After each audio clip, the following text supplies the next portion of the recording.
आज की कहानी सिर्फ और सिर्फ उस सच्चाई पर टिकी है जिसके सामने दुनिया का रेल बाजार चुपचाप भारत की उड़ती ताकत को देख रहा है। क्योंकि वंदे भारत को लेकर जितनी बातें फैलाई जा रही हैं, उनके बीच वो असली आग छुपी है जो अब बाहर आने लगी है। और ये आग सिर्फ ट्रेन की स्पीड की नहीं, बल्कि भारत की बढ़ती क्षमता, बढ़ते आत्मविश्वास और बढ़ते ग्लोबल असर की है।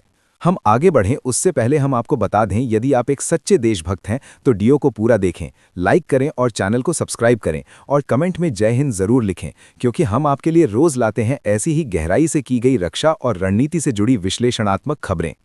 अब सीधी बात, वंदे भारत विदेश जाएगी, ये कोई सपना नहीं है, बल्कि भारत की आधिकारिक योजना है जिसे रेलवे मंत्रालय खुद कंफर्म कर चुका है। भारत ने साफ साफ कहा है कि वंदे भारत के स्टैंडर्ड गेज मॉडल बनाए जा रहे हैं ताकि इसे उन देशों की पटरियों पर भी दौड़ाया जा सके जहां ब्रॉड गेज नहीं है। यानी भारत ने पहली बार ऐसी ट्रेन बना दी है जो सिर्फ भारतीय नेटवर्क तक सीमित नहीं है।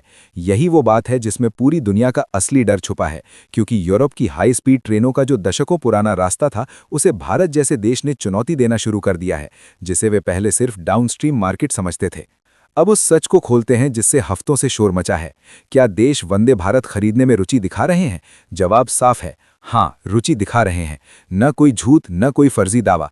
दक्षिण अमेरिका के देशों की ओर से भारत को आधिकारिक तौर पर ट्रेन सेट के बारे में जानकारी मांगी गई है। भले ही अभी कोई फाइनल डील नहीं हुई हो, लेकिन दुनिया में डील की शुरुआत हमेशा इंटरेस्ट से ही होती है। और जब चिली, अर्जेंटीना और ब्राजील जैसे बड़े रेल नेटवर्क वाले देश भारत से पूछताछ कर रहे हैं, तो ये कोई मामूली संकेत नहीं है। ये उस तकनीक का सम्मान है जिसे भारत ने अपने दम पर खड़ा किया है। सबसे बड़ा सच ये है कि भारतीय रेलवे अब वंदे भारत को सिर्फ घरेलू मांग के लिए नहीं बना रहा। रेलवे मंत्री खुद कह चुके हैं कि वंदे भारत 4.0 को खास तौर पर निर्यात के हिसाब से तैयार किया जा रहा है। इसमें यूरोपीय स्टैंडर्ड गेटर्स, नया सस्पेंशन, बेहतर सुरक्षा तकनीक और इंटरनेशनल लेवल के सिस्टम जोड़े जा रहे हैं, ताकि कोई भी देश इस ट्रेन को अपने ट्रैक पर बिना दिक्कत चला सके। ये बात दुनिया के लिए उस राहत का संकेत है जिसे वे चाहकर भी छुपा नहीं पा रहे हैं, क्योंकि भारत अब बहुत तेजी से उस बाजार में घुस रहा है जिसे पहले सिर्फ जापान, जर्मनी और फ्रांस संभालते थे। अब आते हैं पड़ोसी देशों की बात पर, नेपाल और बांग्लादेश। यहां भी कुछ लोग भ्रम फैलाते हैं कि ये खबर कहां लिखी है। तो सुनिए, नेपाल की ब्रॉडगेज परियोजनाओं में 90% पैसा भारत लगा रहा है। रेल इंफ्रास्ट्रक्चर भारत बना रहा है। ऐसे में जब भारत कहता है कि भविष्य में इंडिया नेपाल रूट पर अगर तेज सेवा चाहिए तो वंदे भारत एक विकल्प हो सकता है, यह सिर्फ संभावना नहीं बल्कि तथ्य का दरवाजा है। यही बात बांग्लादेश पर भी लागू होती है। जब भारत ढाका और कोलकाता के बीच तेज कनेक्टिविटी की बात करता है तो वहां वंदे भारत का नाम इसलिए आता है क्योंकि ये भारत की सबसे भरोसेमंद और ऑपरेशन में सिद्ध सेमी हाई स्पीड तकनीक बन चुकी है। लेकिन इन सब के बीच सबसे खतरनाक सच्चाई ये है कि भारत अब रेलवे निर्माण में ऐसी छलांग लगा चुका है जिसका कोई शोर नहीं मचता, लेकिन दुनिया गहराई में जाकर इसका हिसाब रखती है। भारतीय रेलवे की आय, ट्रैक अपग्रेड, कोच फैक्ट्री की क्षमता, ये सब मिलकर एक ऐसा गठजोड़ बनाते हैं जिसने भारत को खरीदार से विक्रेता बना दिया है। एक दशक पहले भारत विदेशी ट्रेन सेट खरीदने के लिए यूरोप और जापान की लाइन में खड़ा होता था।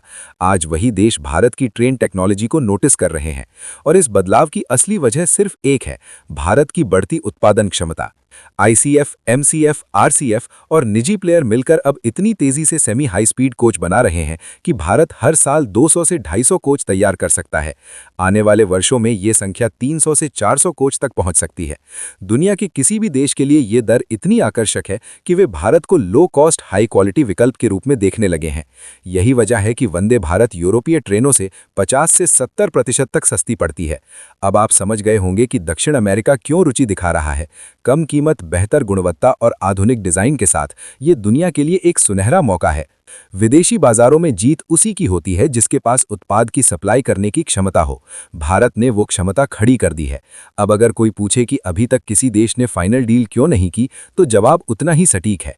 ट्रेन एक्सपोर्ट कोई आज पूछो कल साइन करो वाला खेल नहीं होता।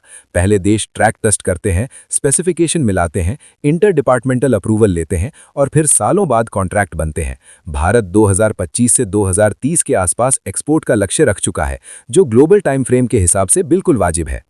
ये कहानी इसलिए भी खास है क्योंकि भारत पहली बार ऐसे बाजार में कदम रख रहा है जहां एक सीट के लिए दर्जनों देशों की कंपनियां लड़ती हैं।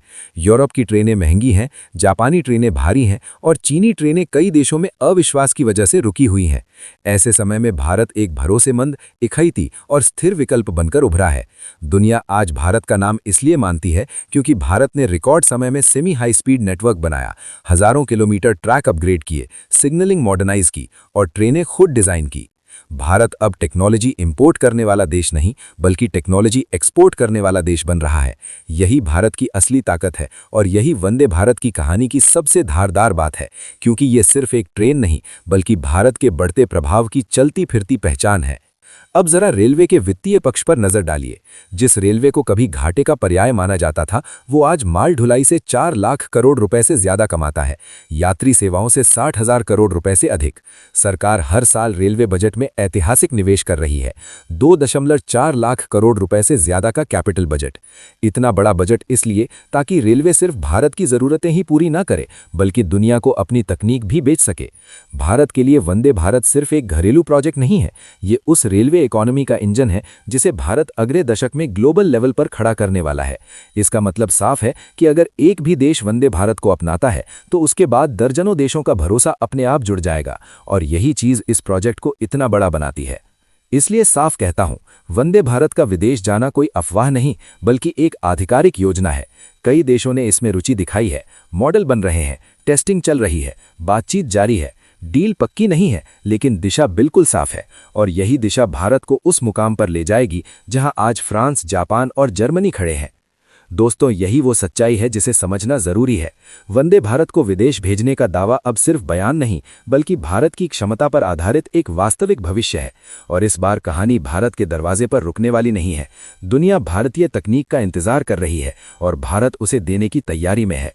वीडियो लाइक करें और चैनल को सब्सक्राइब जरूर करें और कमेंट में जय हिंद जरूर लिखें, क्योंकि हम आपके लिए रोज लाते हैं ऐसी ही गहराई से की गई रक्षा और रणनीति से जुड़ी विश्लेषणात्मक खबरें।